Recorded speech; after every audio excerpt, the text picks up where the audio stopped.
Live from Fargo and serving you on TV, online, and on the go. This is Valley News Live at 5. We have new information this evening on a rollover crash in South Fargo involving a 2-year-old child. The father of that child is now facing multiple charges after police say his blood alcohol level was twice the legal limit. The crash happened in the 4900 block of Rose Creek Parkway South Wednesday evening. When officers arrived on scene, they found a blue passenger car resting on its roof in the boulevard. Police have identified the driver as 27-year-old Trent Allen Klingman. Klingman told officers he lost control of the vehicle as he entered a curve. Authorities arrested Klingman for driving under the influence of alcohol with a minor in the vehicle and aggravated reckless endangerment. Vice President Mike Pence was in Glyndon, Minnesota earlier today to speak with farmers about a new trade deal under President Trump's administration. The U.S.-Mexico-Canada Agreement, or USMCA, would replace the current trade deal, NAFTA. The vice president listened to farmers' concerns and encouraged support for the new trade deal. I believe it's absolutely essential that Congressman Peterson, who chairs the House Agriculture Committee, carry the message of agriculture here in Minnesota and across America to the Democratic leadership in the House and say, American agriculture and America need Congress to vote on the USMCA.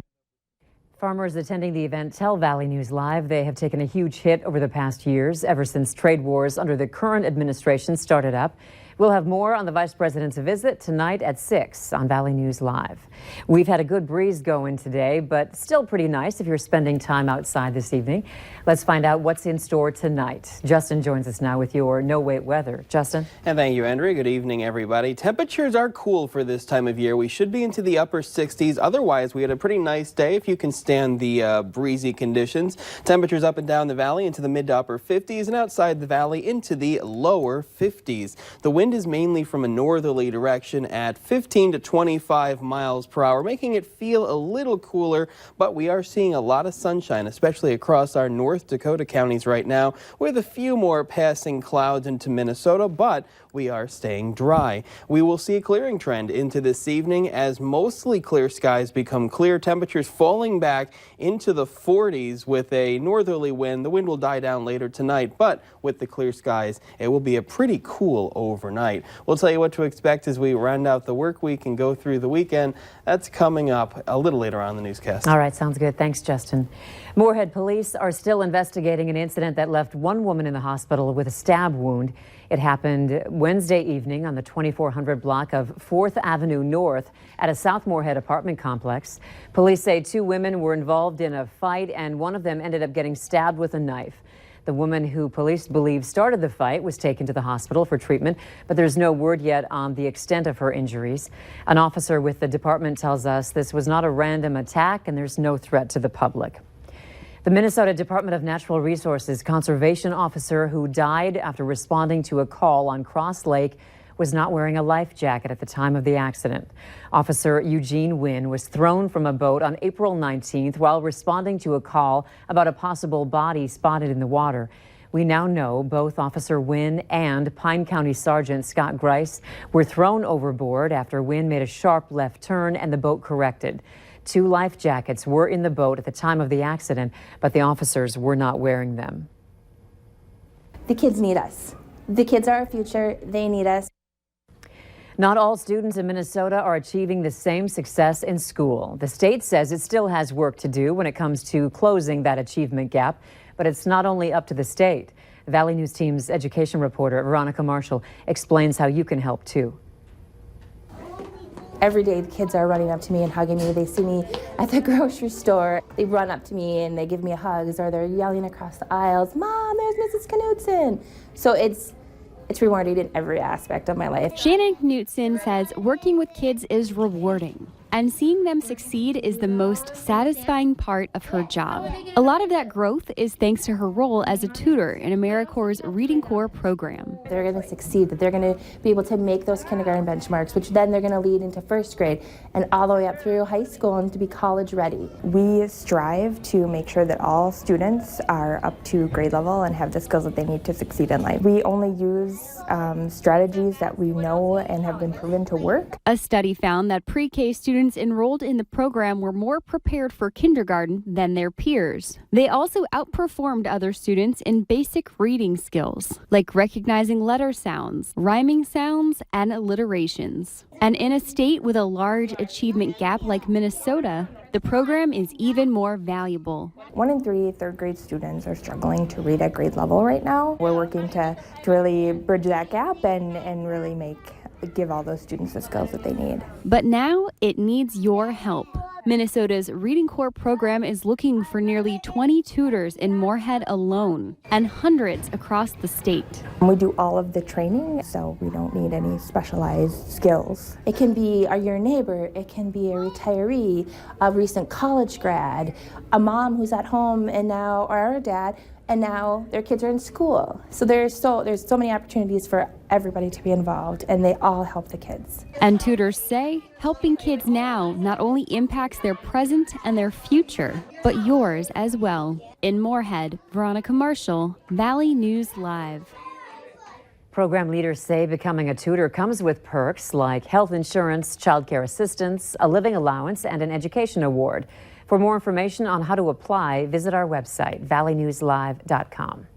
The National Transportation Safety Board is investigating after a missing plane was found crashed in a river near the Moose Lake Airport in Minnesota. The plane, which was flying from an airport near Moose Lake to Crystal, never landed. The Carleton County Sheriff's Office says a flight plan was filed for the single-engine plane for a trip yesterday. The plane was supposed to land in Crystal at 5:15 last night, but never did. FAA records show the plane is registered to Club Cherokee Incorporated, based in Crystal. Investigators had been searching the area around the Moose Lake Carleton County Airport. People caught with small amounts of marijuana in North Dakota will not spend time in jail.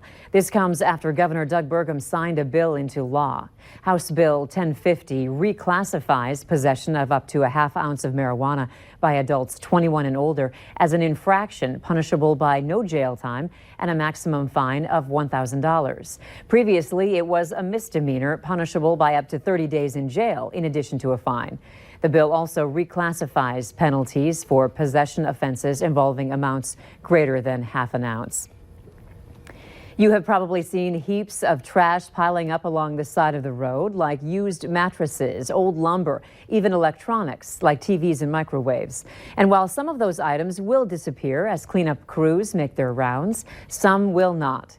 Valley News Team's Maddie Jelseth tells you which items will not get picked up and what you can do with what's left. It's been piling up for weeks now. Old and unwanted items are now just waiting on the curb to take their final ride to the dump.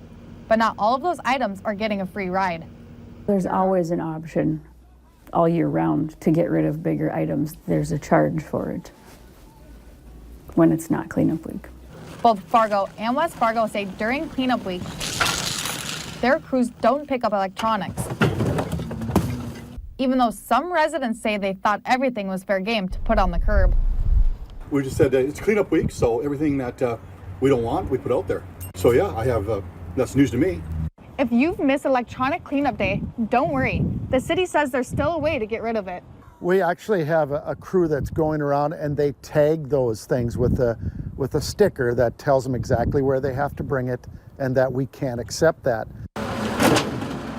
They're urged to bring those items to the Household Hazardous Waste Facility in Fargo. They can bring a couple pieces of electronics every month, all year round, for no charge. In Fargo, Maddie Jelseth, Valley News Live. West Fargo's sanitation crew says they'll pick up this stuff year-round, but with a $10 charge to pick up appliances.